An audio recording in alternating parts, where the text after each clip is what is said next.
आज का रात्रि क्लास है 17/9/64।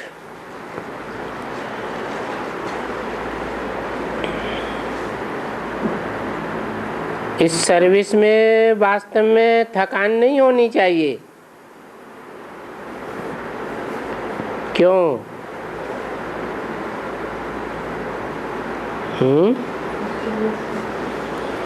इस सर्विस में क्या खास बात है? इस माने कौन सी सर्विस?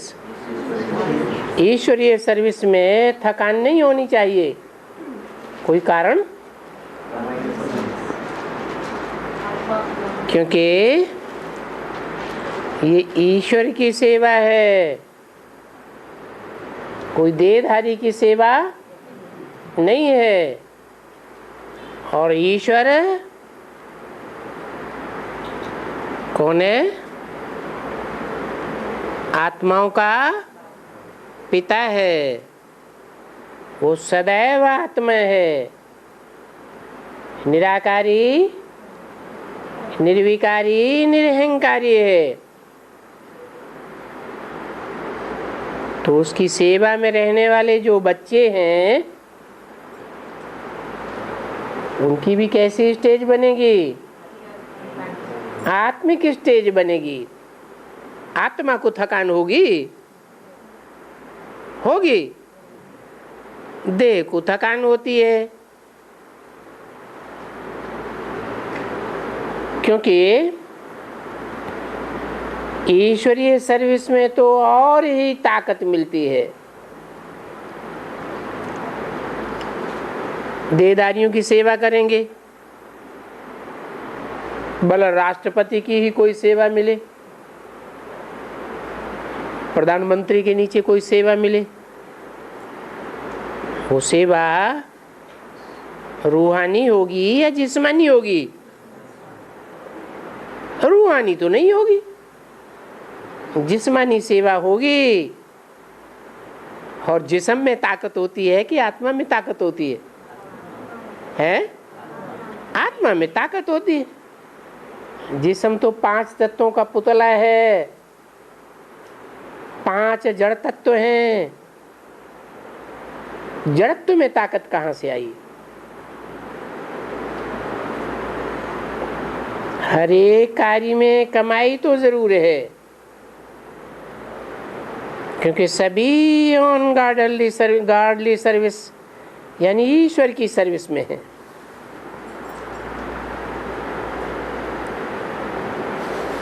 चाहे ईश्वरीय सेवा का कोई कार्य क्यों न हो, आसुरी सर्विस में 8 घंटा, तो ईश्वरीय सर्विस में 12 घंटा। क्यों? ईश्वरीय सेवा में ज्यादा टाइम क्यों देना?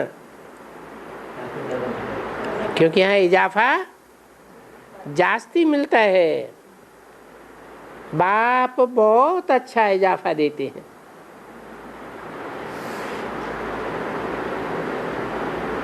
बाबा से ज्यादा कोई पेमेंट कर ही नहीं सकता। इस जन्म का इस जन्म में भी पेमेंट करते हैं और जन्म जन्मांतर के लिए ब्याज में भी देते हैं। इसलिए गाया हुआ है कि दधीचि ऋषि ने हड्डी भी दे दी थी। हैं? किसने दी? दधीचि।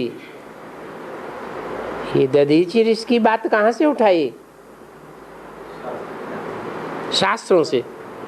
और शास्त्रों में जो भी बातें हैं वो कहां से उठाई गई? संगम युग से। तो संगम युग में दधीचि कौन हुआ? दधी माने क्या?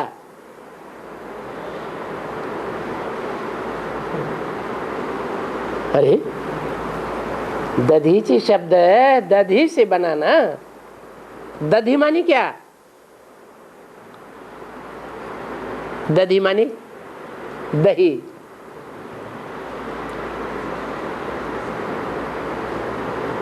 अर्थात दही में सार होता है या छाछ में सार होता है? दही में मक्खन होता है,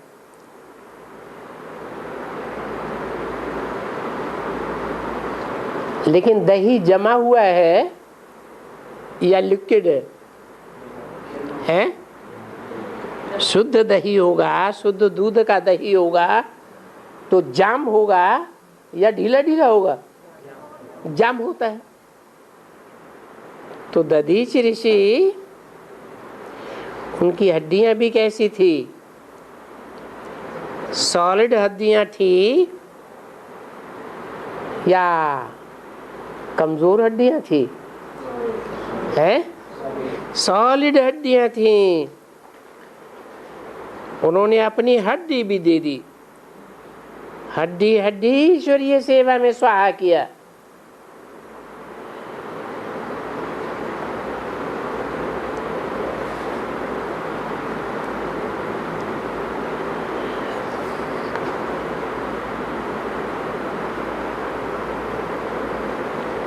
हड्डियों से क्या बनाया गया था? शास्त्रों में आया है कि दधीचि ऋषि की हड्डियों से क्या बनाया गया? धनुष बनाया गया था।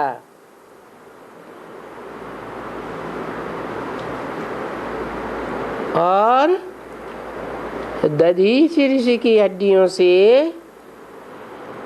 इंद्र का वज्र भी बनाया गया था।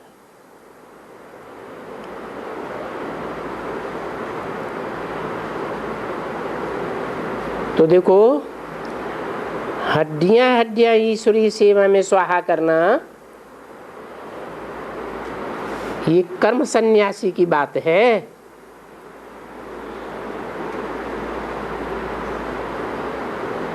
हड्डियों से कर्म भी करते रहो और मन बुद्धि से याद भी करते रहो। तुमको कर्मणा करनी है।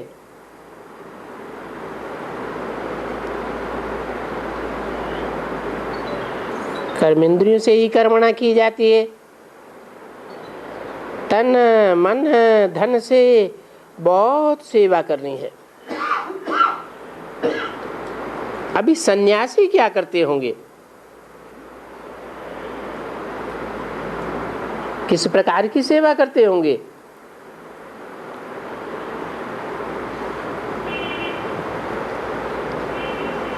वो तन की सेवा करते होंगे, हैं? सन्यासियों ने अगर तन की सेवा की होती तो घर बार छोड़ करके क्यों भागते हैं? भागे तो क्यों भागे?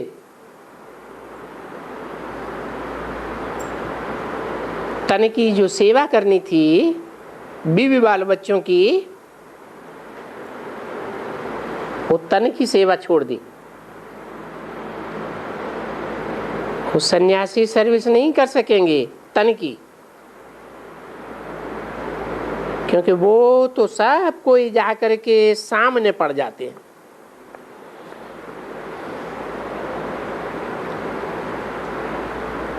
भक्त लोग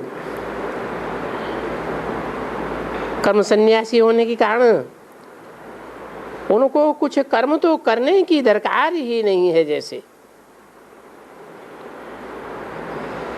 बाकी कहे मन से तो उल्टी अयथार्थ बातें तो बुद्धि में आती रहती हैं। भले कर्मेंद्रियों से कर्म करना छोड़ देते हैं, लेकिन मन कंट्रोल होता है। मन के संकल्प कंट्रोल होते हैं? नहीं होते। उल्टे सीधे संकल्प चलते रहते हैं, अयथार्थ संकल्प चलते रहते। तो सर्विस जितनी बच्चे करते हैं, इतनी बच्चे जानते हैं कि हमको ऊंट पर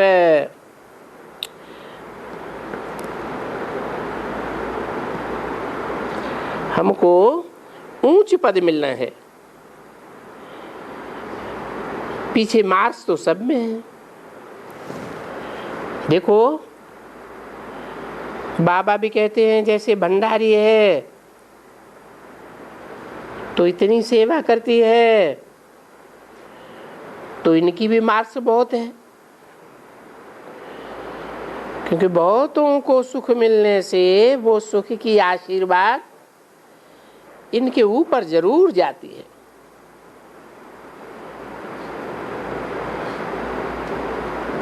जो सर्विस जैसे अच्छी करते हैं तो उनकी बहुत अच्छी महिमा भी होती है। जो भी आएंगे बोलेंगे वाह, ऐसे भंडारी के ऊपर तो हम बलिहारी जावे। और बलिहारी जाना भी कोई ऊंचे के पास होता है।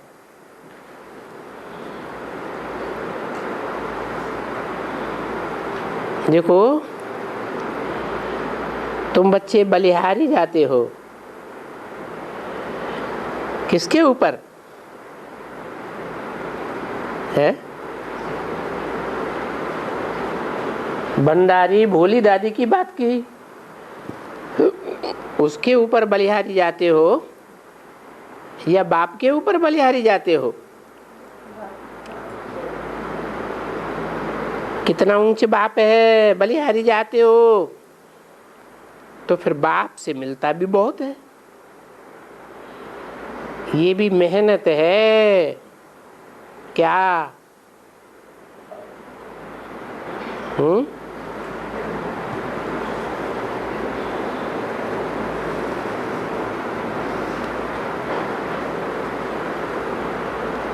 किस तरफ इशारा दिया होगा? किस तरह की मेहनत? तो कौन सी मेहनत?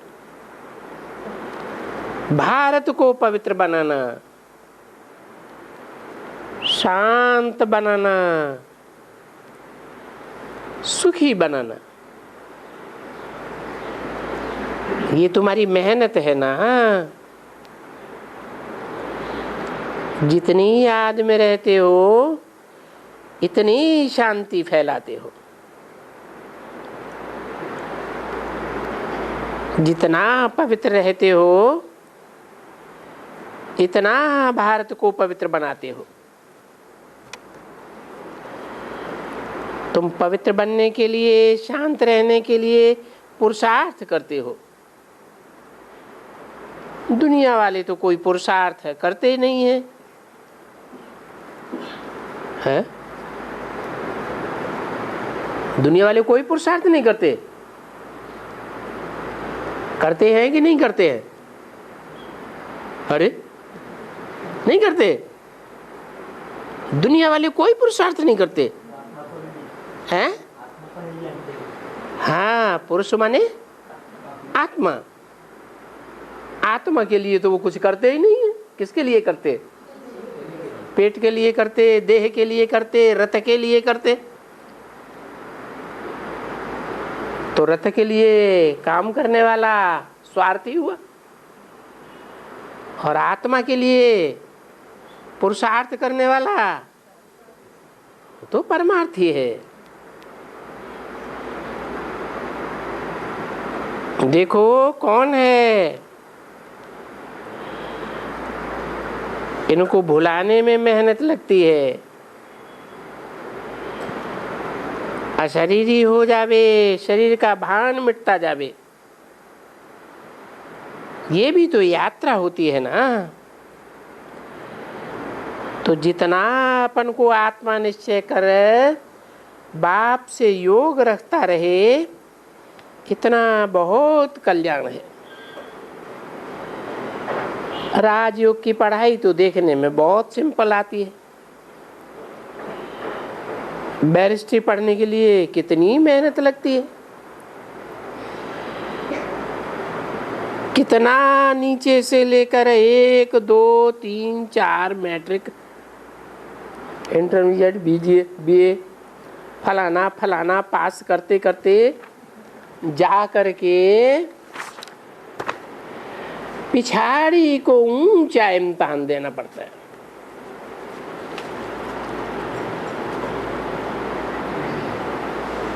यहां तो कोई दूसरी बात है ही नहीं। 17/9/64 की रात्रि क्लास का दूसरा पेज।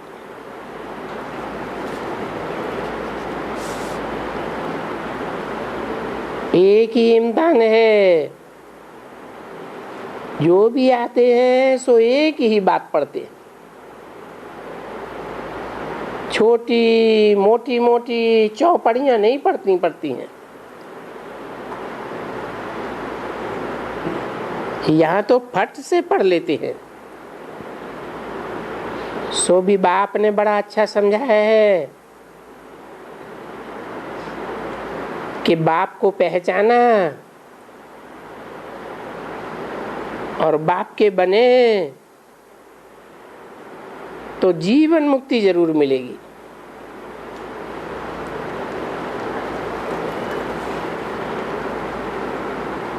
कौन कौन सी 2 शर्तें बताई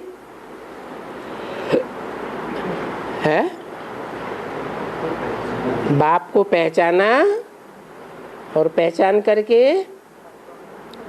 बाप के बने तो जीवन मुक्ति जरूर मिलेगी, क्योंकि जीवन मुक्ति की ही राजधानी स्थापन हो रही है और बाप ये राजधानी स्थापन कर रहे हैं।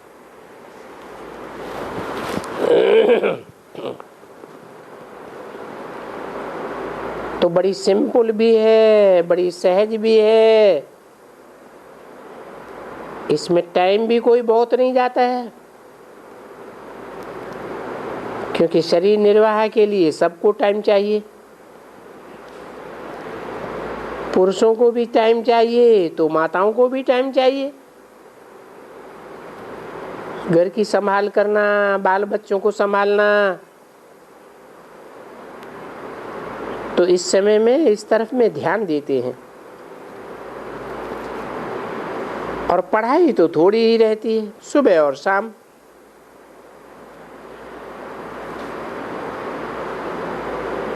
जो भी पढ़ाई है उस पढ़ाई में अगर कोई कंप्लेंट है तो कंप्लेंट सुनने वाला तो एक ही है, परंतु कंप्लेंट करना माना भक्ति करना। क्या कहा है?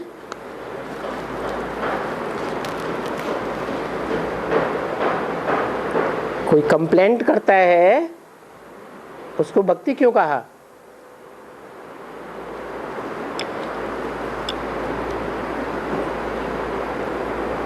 हम किसी की कंप्लेंट करते हैं तो वो हमारे नजदीक है या दूर है?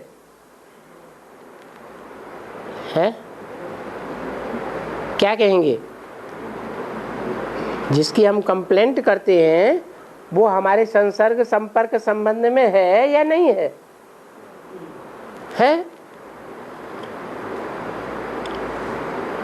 इससे साबित होता है कि हम अभी लक्ष्मी नारायण की तरह संपन्न नहीं बने हैं। नहीं बने हैं तो हमको ऐसी आत्माओं के संसर्ग संपर्क संबंध में आना पड़ता है जिनकी ढेर सारी कंप्लेंट्स निकलती। तो मूल कमी किसकी हुई? पूर्व जन्मों का हिसाब किताब किसका बना है? हमारा ही बना। हमारे में जब तक कच्चापन है, जब तक पुरुषार्थ कंप्लीट नहीं हुआ है, जब तक हमारे कर्म कूटे जा रहे हैं,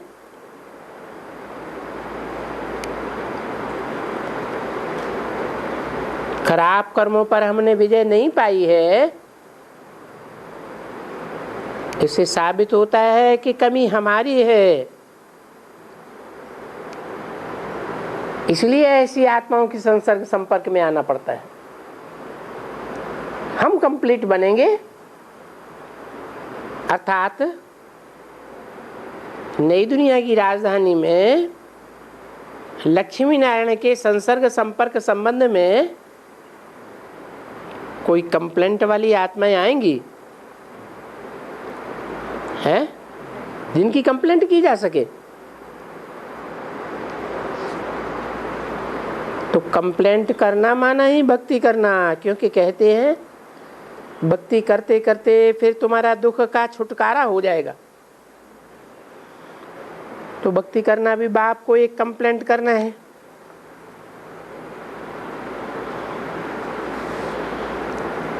भक्ति में भक्ति करते हैं, दुखी होते हैं।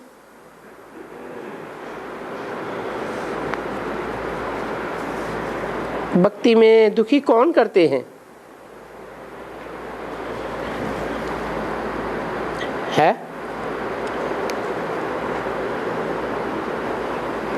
भक्ति में जो दुखी होते हैं, वो दुखी करने वाले कौन होते हैं?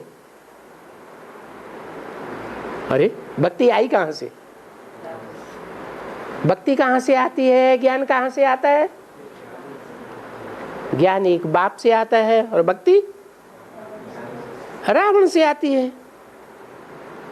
तो ये रावण है जो हमें भक्ति में दुखी करते हैं।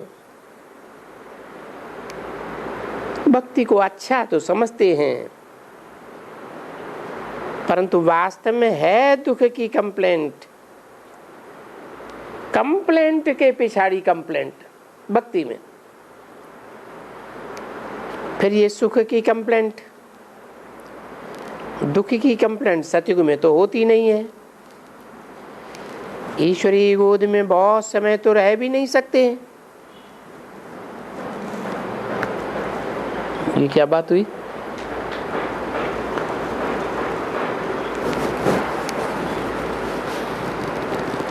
है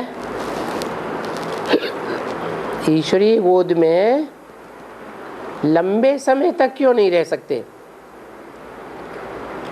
आदि से अंत तक क्यों नहीं रह सकते हैं? नहीं, बोला है ब्रह्मा की भुजाएं होती है हजारों, लेकिन शंकर की हजार भुजाएं नहीं होती हैं। भुजाएं माने सहयोगी। तो शंकर के सदा काल के सहयोगी बने हैं? कोई बन सकते हैं? है सदा काल के सहयोगी बन सकते हैं? नहीं बन सकेंगे। ईश्वरी गोद में बहुत समय रह ही नहीं सकते हैं। अगर चाहें तो भी नहीं रह सकते, क्योंकि ईश्वर की गोद तो सबसे उत्तम है ना। सतयुग में चाहे कि जास्ती रहे, 1250 बरस से जास्ती रहे, तो रह नहीं सकते हैं। और दुख में कोई जास्ती रहना नहीं चाहेगा। सुख में सदा काल कोई रह नहीं सकते और दुख में कोई रहना चाहता नहीं। सुख में चाहे तो रहना मिल नहीं सकता सतयुग में। अच्छा, बाबा को घबराहट पैदा हो गई। बाजा बजाओ। आज सवेरे में ही क्लास बंद करना। रामचंद्र भी थका हुआ होगा जरूर, है? भी क्यों लगा दिया है? यहाँ भी शब्द क्यों लगाया? जैसे हम थक जाते हैं ऐसे रामचंद्र भी थका हुआ जरूर होगा। सारा दिन मेहनत करते हैं। और वो बच्चा तो मक्खन निकालने की बहुत मेहनत करता है। कौन है? कौन? रामचंद्र।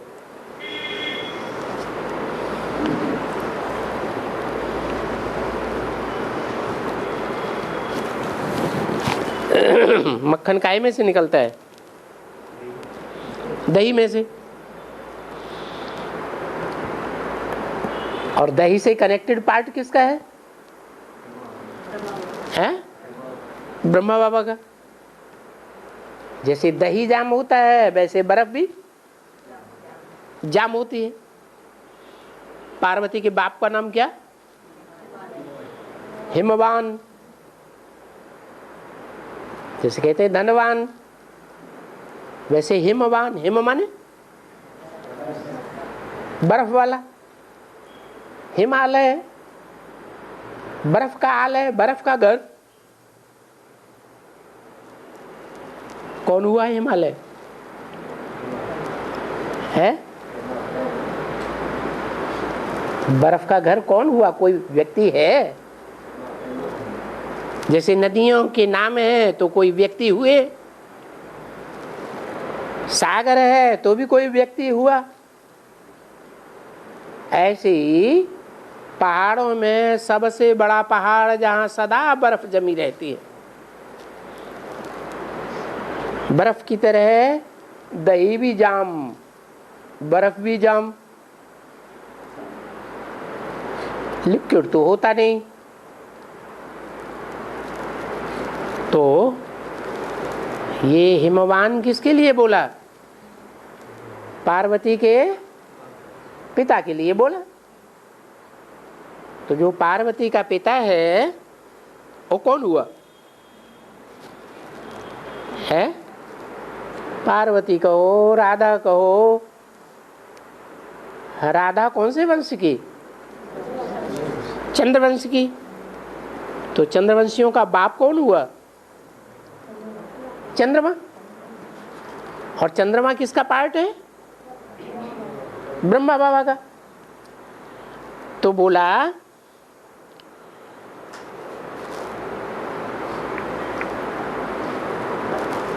रामचंद्र भी थका हुआ होगा। किस बात में थक गया? सारा दिन मेहनत करता है। क्या करने के लिए? मक्खन निकालने। मक्खन कैसे निकाला जाता है? हैं? दही को बुझाना पड़ता है।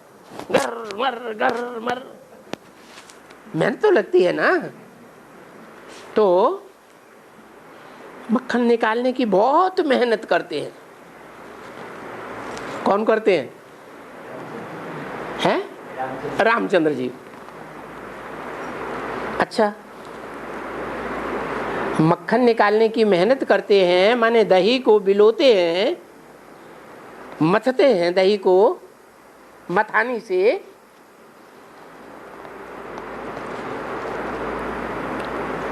क्योंकि मक्खन मुख में पड़ना है ना।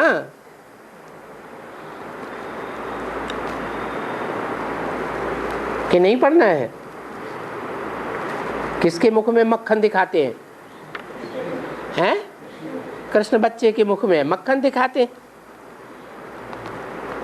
तो जितनी मेहनत करेंगे उतना मक्खन मुंह में जाएगा। सिर्फ याद करने से बच्चों को षष्ठी रूपी स्वराज्य का मक्खन मिलता है। मक्खन को भी याद करते हैं, बाप को भी याद करते हैं।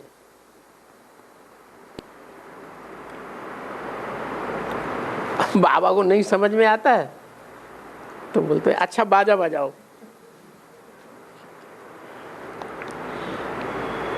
म्यूजिक बजा। माता पिता और बाप दादा का मीठी मीठी सिकिल दे बच्चों प्रति याद प्यार। Good night.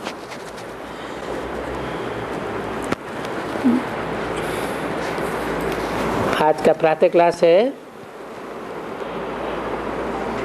18/9/64। शुक्रवार।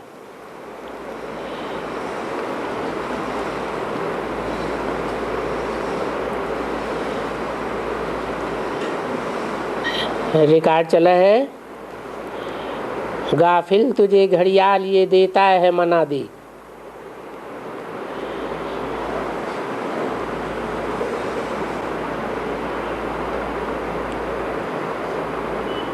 दुनियावी चकाचौंध में आदमी गाफिल हो जाता है। बाबा ने पूछा किसने समझाया?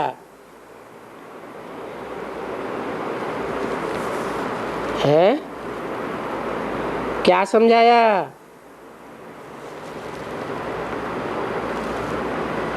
गाफिल माने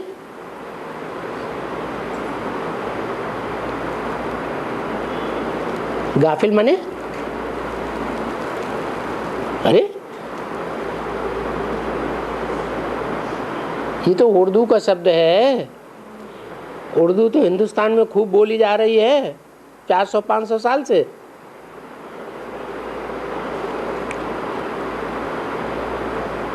जो काम करना है वो काम नहीं करना, और दूसरी बेकार की बातों में लग जाना, उसको कहते हैं गाफिल हो गए। गाफिल तुझे घड़ियाल ये देता है मनादी। घड़ियाल माने घड़ी। बाबा के इशारा कौन सी घड़ी से है?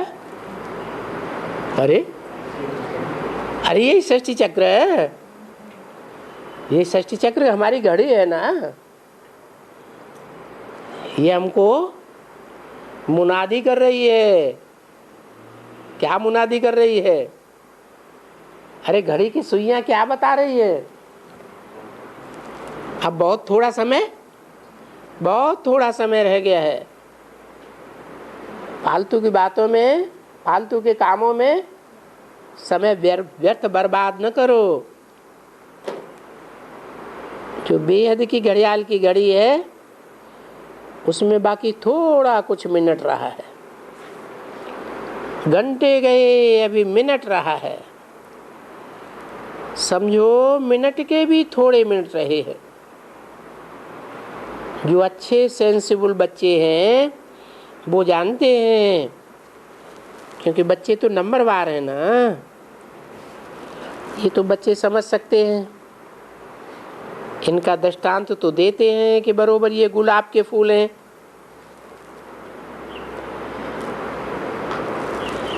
तुम्हारा जो देवी देवता धर्म है वो जैसे सदा गुलाब का फूल,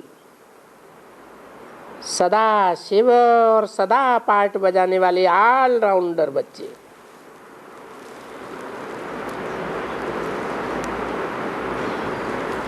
शिव के लिए क्या कहते हैं? सदा शिव है या कभी कभी का शिव? कभी कभी का नहीं। अरे शिव संगम युग में ही तो आता है। 5000 वर्ष में सिर्फ एक ही बार तो आता है। तो सदा शिव है या कभी कभी का शिव है? सदा शिव कैसे? अरे 5000 साल में सिर्फ संगम युग में, वो भी संगम युग बहुत छोटा, और युग तो 1250 वर्ष है। इस छोटे से युग में आता है फिर सदा शिव का एका है। नहीं आता बुद्धि में है।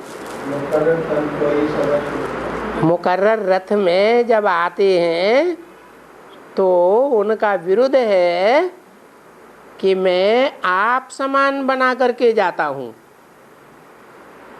जिस रथ में आते हैं उसको क्या बना के जाते हैं? आप समान बना के जाते हैं। आप समान कैसे?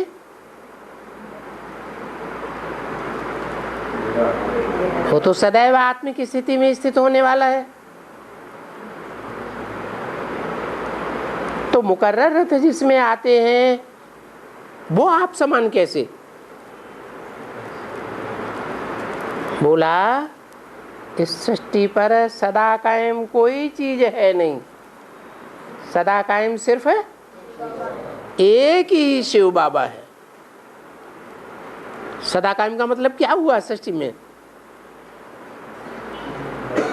ऐसे नहीं सिर्फ संगम युग में सदा कायम, सतयुग, त्रेता, द्वापर, कलयुग, संगम, चारों पांचों युग में सदैव कायम है वो पार्टधारी।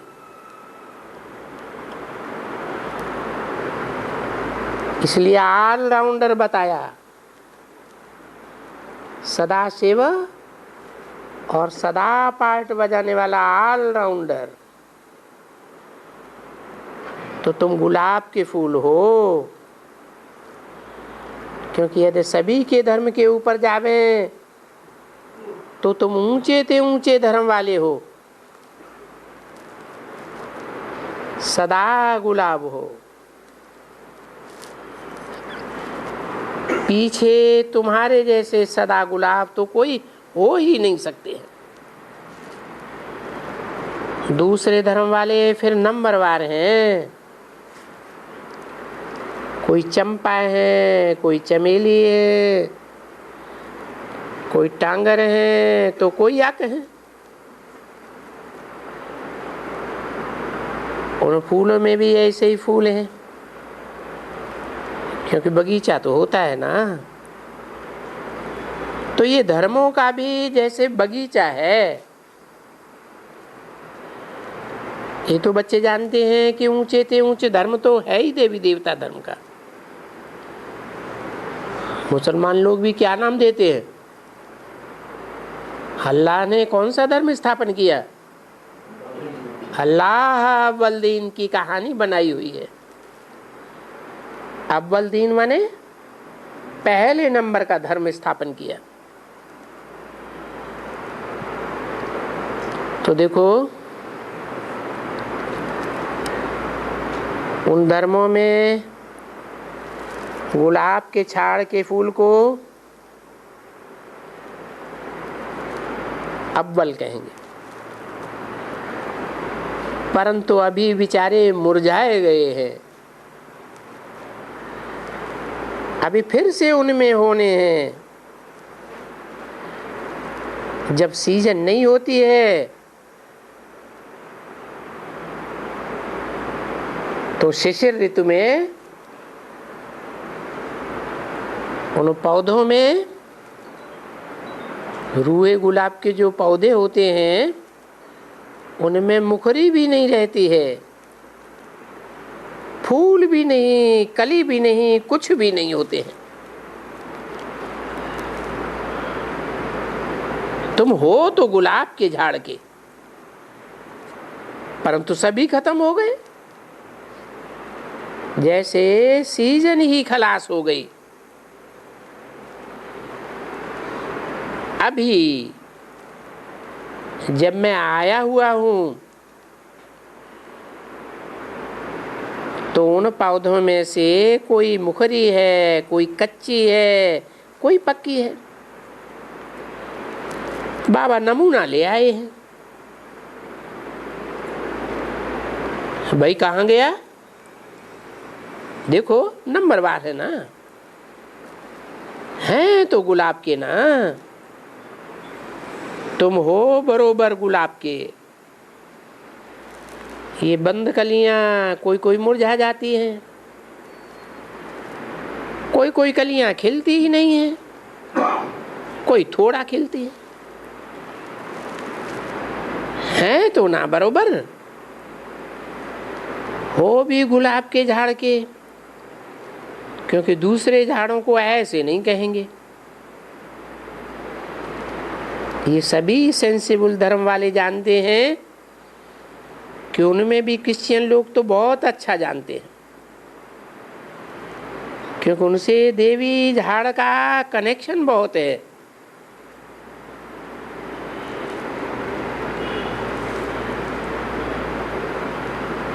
तो अभी बाप बच्चों को बैठ करके समझाते हैं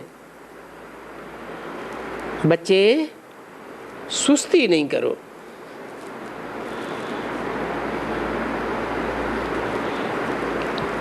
देवी देवता धर्म के झाड़ का कनेक्शन क्रिश्चियन से क्यों बताया बहुत?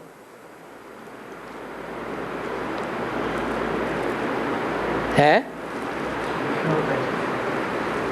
क्योंकि अभी अंत में सारी दुनिया की राजाई किनके हाथ में जाती है? कौन से धर्म वालों के हाथ में चली जाती? सारी दुनिया के ऊपर अभी अंत में कौन कंट्रोल करते हैं? अरे नहीं मालूम? अभी कोई देश है जो सारी दुनिया को कंट्रोल कर रहा है? है? अमेरिका। कौन से धर्म का? क्रिश्चियन धर्म का। और तुम्हें राजाई किससे लेनी है? क्रिश्चियन से ही तुम्हें राजाई लेनी है। क्योंकि ये क्रिश्चियन से जब से आए तो इन्होंने क्या किया है? राजाएं खलास कर दिए। हिंदुस्तान में राजाएं महाराजाएं क्रिश्चियन से आने के पहले बहुत होते थे ना। उनकी महाराजाएं छीन ली, खत्म कर दी। बाद में तो कांग्रेस गवर्नमेंट ने क्रिश्चियन से प्रभावित होकर के उनका टाइटल भी छीन लिया। प्रीवी पर्स देते थे वो भी छीन लिया। तो इन क्रिश्चियंस ने जिन्होंने सब कुछ छीना है और सारे विश्व के ऊपर कंट्रोल कर रहे हैं, अब हमें किससे लेना है? हैं? इन्हीं क्रिश्चियन से अब हमारी रिटर्न सर्विस होनी है। तो बताया उन क्रिश्चियन से दैवी झाड़ का बहुत कनेक्शन है। इसलिए अभी सुस्ती छोड़ो। अभी अगर कलियां की कलियां हैं तो समझते हो कि फूल के फूल रह जाएंगे और पिछाड़ी में आधा के आधा ही रह जाएंगे, कली तक ही रह जाएंगे, खुलेंगे भी नहीं। तो समझेंगे ना ये कहाँ चले गए, कहाँ चले जाएंगे, इनका क्या पद होगा। देखो बाबा ये सब तरह के फूल ले आए हैं।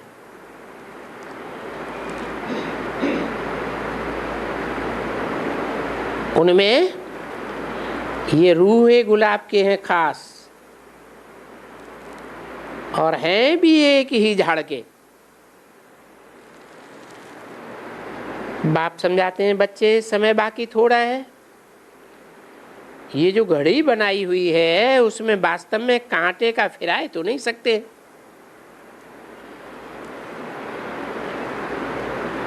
कि कांटे को जल्दी आगे कर दे तो समय जल्दी चला जाएगा।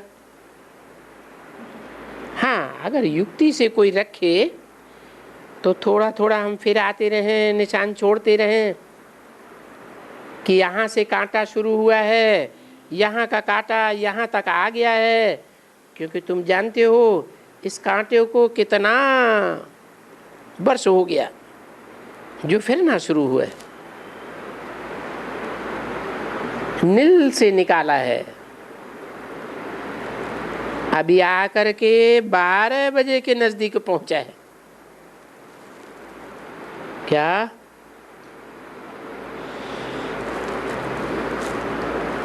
कब निकाला नील से है?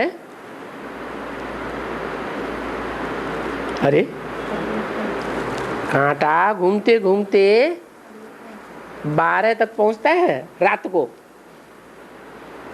तो घड़ी में कितने आता है? घड़ी जो नंबर वाली घड़ी होती है, अंकों वाली, वो क्या अंक बताती है? अरे रात को 12 बजते हैं, तो रात के 12 बजे जब घड़ी घूमते घूमते 12 तक पहुंचती है तो घड़ी क्या अंक दिखाती है? हैं? 0 0 0। नील हो गया ना। कब की बात है? हैं? कब की बात है? अरे ये नील पर हमारी, ये जो हमारी बेहद की घड़ी है वो नील पर कब पहुंची? अरे कौन से सन में पहुंची? अरे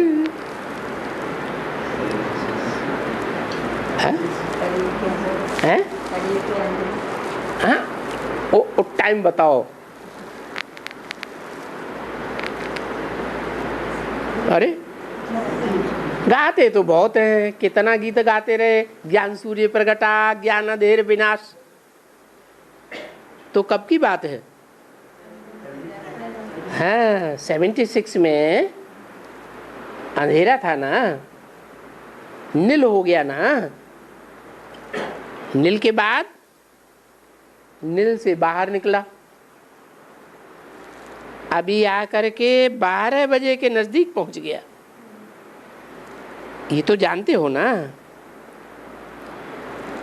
यूं धर्म भी नील से निकला है। कांटा सतयुग से लेकर यहां तक चला आया है। अभी जब से बाबा आए हुए हैं फिर उस टाइम को गिनना होता है। बाप खुद ही बच्चों को कहते हैं, बच्चे अभी टाइम वेस्ट मत करो।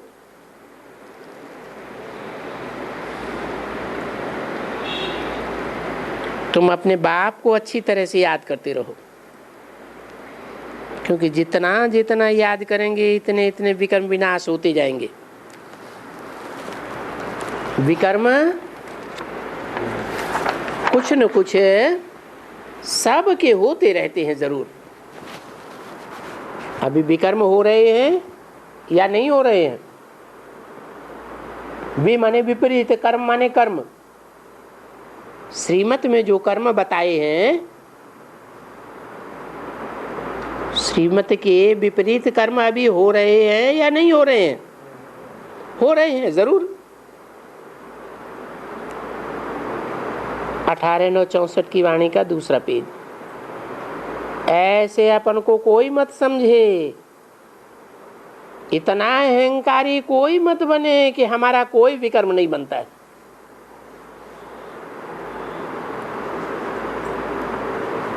नहीं, अनेक प्रकार से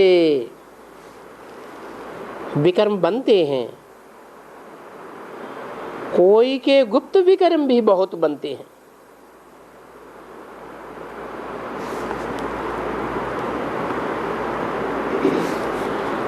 तो बाप कहते हैं, बच्चे इन विकर्मों से संभाल करते रहो और बाप को खूब अच्छी तरह से याद करते रहो। घड़ी का टाइम दिखाई देता है तुम बच्चों को, दुनिया को तो पता भी नहीं है। क्योंकि कोई बोलते हैं ना, कलयुग अभी बच्चा है। और हमारी घड़ी क्या बता रही है? हमको बाबा ने जो घड़ी का ज्ञान दिया है, बेहद की घड़ी का, कौन सा टाइम बता रही है? अभी कलयुग का अंत हुआ कि हुआ, सतयुग आया कि आया। वो कहते हैं कलयुग अभी बच्चा है, तो इसको कहेंगे घोर अंधियारे में पड़े हुए हैं। तो अभी तुम बच्चों को मुर्दों को जगाना है। समझा? गाते भी हैं बरोबर, सवेरे में ही याद करना चाहिए।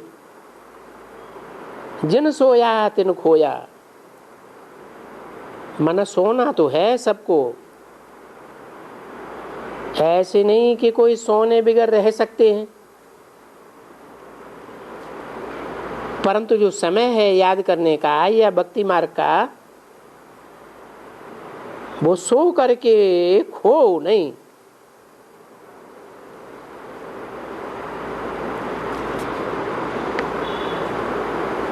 नहीं तो फिर मुर्दे के मुर्दे ऐसे के ऐसे ही रह जाते हैं। इनसे इतना तक भी कोई नहीं आते हैं, और फिर कोई तो यहाँ तक आ करके भी तूफान जो लगते हैं तो खेल ही खलास। यहाँ तक भी आकर के खेल खलास हो जाता है। तूफान में बहुत ही अच्छे अच्छे फूल बेचारे मुरझा कर गिर गए।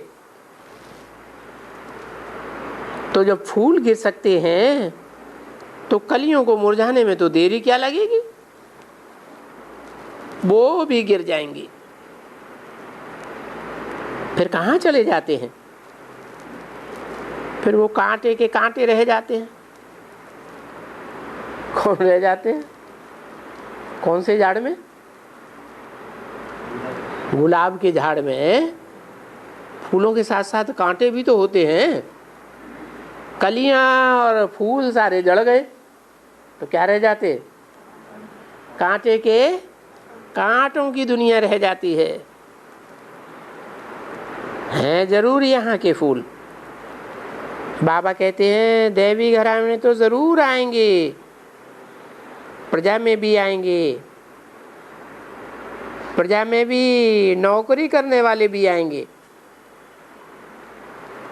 राजाई में भी नौकर होते हैं, साहूकारों के भी नौकर होते हैं, और प्रजा वर्ग वालों के भी नौकर होते हैं।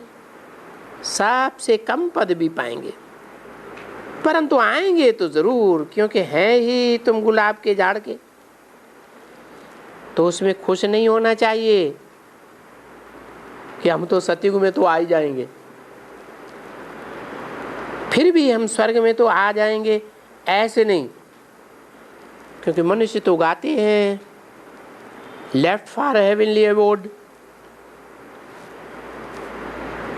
वो तो बेचारे सिर्फ नाम मात्र बैकुंठवासी हुए।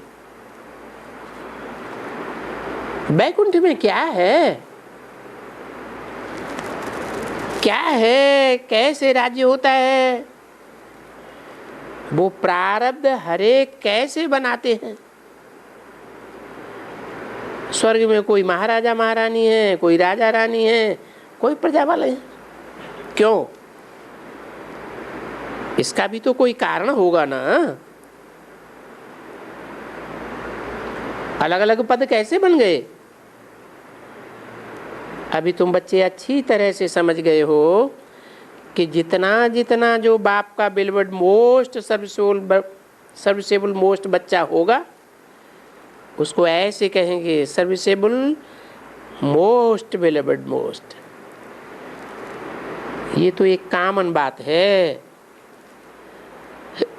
कोई भी बाप से जाकर के पूछो, बच्चे अगर सपूत हैं, आज्ञाकारी हैं, वफादार हैं, ईमानदार हैं, क्योंकि इसमें ईमानदारी भी बहुत चाहिए, माया बेईमान बनाए देती है, बात मत पूछो, ऐसा चक्करी में लाती है जैसे चूहा काटता है ना, फिर कुछ भी पता नहीं पड़ता कि हम बेईमानी कर रहे हैं। ये माया रूपी बिल्ली कहो, चूहा कहो, जो भी कहो, उनको पता नहीं पड़े कि हमारे से कोई बड़ी भारी गफलत हो रही है। इसलिए बाप कहते रहते हैं कि जो करता है उनको अपने करने का फल जरूर पाना पड़ेगा। तो ऐसा कोई भी कर्म नहीं बनाना चाहिए जिससे सजा खाने के लायक बने, क्योंकि ऐसे कोई मत समझे कि यहाँ विकर्म की सजा नहीं पाएंगे। नहीं, कई विकर्मों की यहाँ भी सजा पाए लेते हैं।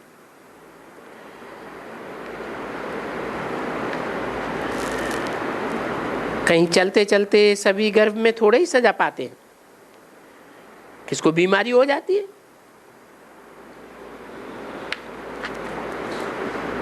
फिर उतना तीव्र पुरुषार्थ नहीं कर सकेंगे तो सजा हो गई ना।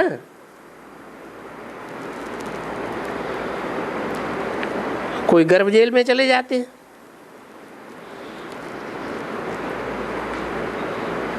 किनकी आंख निकल जाती है, चलते चलते गिर पड़ते हैं,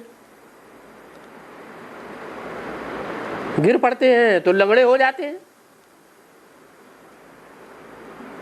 समझो सीढ़ियों पे चढ़ता है, चूक गया पांव, सीढ़ी से धड़ाम से नीचे गिरा, टूट गई टांग, तो क्या हो गया? लंगड़ा हो गया। चलते चलते गिर पड़ते हैं, लंगड़े हो जाते हैं। कैसे? क्या मतलब हुआ है? जैसे कोई कुमार होते हैं, बहुत अच्छी टॉप सर्विस करते हैं, फिर सर्विस करते करते किसी से लगाव लग जाता है या शादी करके बैठ जाते हैं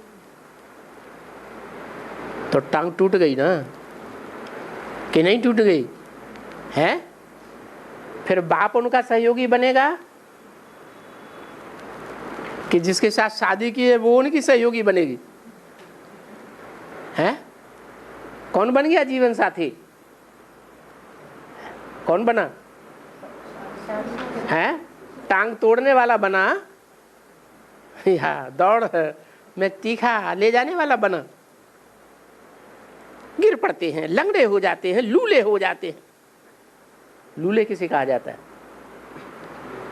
लंगड़े माने जिसकी टांग टूट जाए, लूले माने जिनकी बाह टूट जाए। कोई गिर पड़ते हैं तो बाह भी तो टूट सकती है ना। बाह टूटना माने सहयोगी मददगार, कोई जो अच्छा ईश्वरीय सेवा में मददगार होता है वो टूट जाता है तो लूले हो जाते हैं। ऐसे ऐसे हो जाते हैं ना। मान लो गीता पाठशाला चल रही है, अच्छी खासी टॉप मोस्ट गीता पाठशाला चल रही है और पत्नी ने शरीर छोड़ दिया, तो पत्नी सहयोगी थी ना, भुजा थी ना, और टूट गई तो कैसे हो गए? हैं? लूले हो गए। इतनी तीव्रता से सेवा तो नहीं कर सकेंगे उतनी आत्माओं की। तो यहां भी ऐसे हो जाता है। उसको क्या कहेंगे? ये भी कर्म भोग है। यहां भी कर्म भोग होता है तो गर्भ जेल में भी कर्म भोग होता है। इस कर्म भोग से बड़ी खबरदारी चाहिए। इसलिए बाबा बच्चों को कह रहे हैं कि बच्चे बड़ी संभाल करते चलना, ये माया बड़ी शैतान है।